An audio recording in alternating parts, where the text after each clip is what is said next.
बिस्मिल्लाहिर्रहमानिर्रहीम। आज हम डिस्कस करेंगे write a program that input temperature and display message according the following information. यानी यहाँ पर एक इंफॉर्मेशन गिवन है, कहता है कि यूजर से आप इंफॉर्मेशन लेनी है और इसके अकॉर्डिंग आपने मैसेज प्रिंट करवाना है। अगर यूजर 35 या 35 से ग्रेटर इनपुट देता है तो उस सूरत में मैसेज प्रिंट करें हॉट डे का।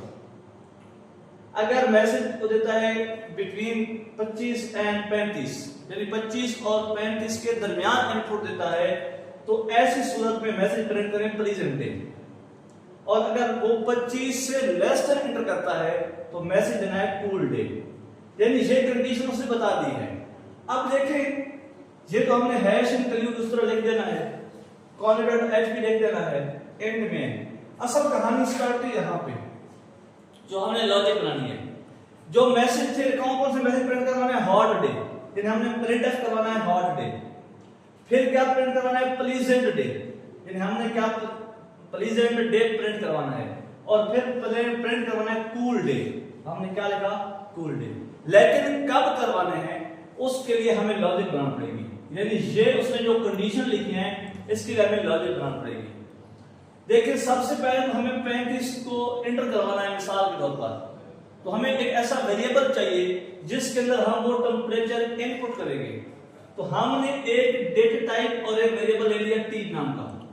हमने टी एक वेरिएबल लिया जिसकी डेटा टाइप इंट है। इसमें क्या होगा कि इंट डेटा टाइप का हम टेम्परेचर इंट करेंगे। तो फिर एक मैसेज चलेगा स्क्रीन पे कि इंटर टेम्परेचर, और यूजर से हम एक टेम्परेचर लेंगे और वो टी के अंदर सेव हो जाएगा। मिसाल के तौर पे यहाँ पे एक टी वेरिएबल बन गया है और यहाँ पे आ जाएगा। अब क्या होगा कि टी के अंदर मिसाल के तौर पे 5 एंटर किया है, हम कर देते हैं 36। अब हमें लॉजिक बनानी है। देखिए, हमें कंडीशन लगानी है कि हमने कब ये स्टेटमेंट चलानी है, कब ये स्टेटमेंट चलानी है और कब ये चलानी है। हमें यूज करना पड़ेगा इफ एल्स, क्योंकि इफ एल्स जो है वो कंडीशनल स्टेटमेंट्स हैं। तो हम इफ को यूज करेंगे। इफ जो बात यहां पे लिखी है अब यही लिख दें। यानी इफ जो हमारा जो टी है, यानी जो चीज इस टी में पड़ी है, अगर वो ग्रेटर देन 35 है, यहां पे इक्वल भी डाल देते हैं, पर उसमें ग्रेटर की बात की तो इक्वल नहीं डालना। मतलब अगर 35 आ गया तो उसको इसमें काउंट नहीं करेंगे, ग्रेटर देन 35 की बात हो रही है। हमने क्या लिखा टी ग्रेटर देन 35। अगर ये आती है तो हॉट डे को प्रिंट करेगा। अगर ये नहीं है वो एंटर करता है 26 को, फिर तो ये स्टेटमेंट नहीं चलेगी। हमें एक नई लॉजिक फिर बनाना पड़ेगी। हम नई कंडीशन लिखेंगे एल्स या इफ। यानी अगर ये कंडीशन फॉल्स होती है, उसने 35 से बड़ी जगह में एंटर नहीं की, उसने 35 से छोटी कर दी, तो हमें फिर ये चलाना पड़ेगी। फिर हमें चेक करना पड़ेगा टी जो है अगर वो ग्रेटर देन है किससे 25 से, ग्रेटर देन इक्वल किससे है 25 से है। और दूसरा क्या है एंड लगा हुआ है ना दरमियान में, एंड लगा तो हमें एंड ऑपरेटर लगाना पड़ेगा। टी जो है वो लेस देन इक्वल ओनली 35 के। यहां पे क्या मतलब है, यहां पे दरमियान में एंड लगा हुआ, मतलब दोनों कंडीशन ट्रू होनी चाहिए। यानी जो टी की वैल्यू है वो 25 से बराबर या 25 से बड़ी होनी चाहिए और 35 के बराबर या 35 से छोटी होनी चाहिए।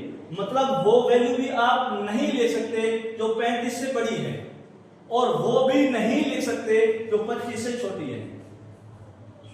तो अगर ये कंडीशन ट्रू हो जाती है फिर हमारा ये मैसेज प्रिंट होगा प्लीजेंट डे का। अब रह गई ये वाली, अगर हमारा जो एल्स इफ टी जो है ये लेस देन इक्वल आ जाता है, लेस देन आएगा 25 के, यानी इसकी वैल्यू 25 से कम आ जाती है, मतलब लेस देन की बात हो रही है, इक्वल की बात नहीं हो रही। इक्वल सब यहां था है। अगर वैल्यू 25 से कम आ जाती है तो प्रिंट करें कूल डे। उसके बाद में आएगा गेट ch, यानी जैसे ही ये स्क्रीन पे चलेगी गेट ch फंक्शन को रोक देगा, हमें आउटपुट नजर आएगी। अगर यहां पे हम गेट ch न लिखे फिर क्या होगा, हमें जो है वो एक स्क्रीन ब्लिंक करती नजर आएगी। लेकिन हम आउटपुट पढ़ नहीं पाएंगे। क्यों? क्योंकि वो 10 जो है ना फौरन नेक्स्ट चल जाएगी। तो इसके लिए हमें get फंक्शन इस्तेमाल करना पड़ेगा जो चलते प्रोग्राम को रोक देगा। अब ये आउटपुट उस वक्त तक रुकी रहेगी जब तक हम कीबोर्ड से कोई बटन प्रेस नहीं करते। तो ये जो है ना लॉजिक थी इस प्रोग्राम की।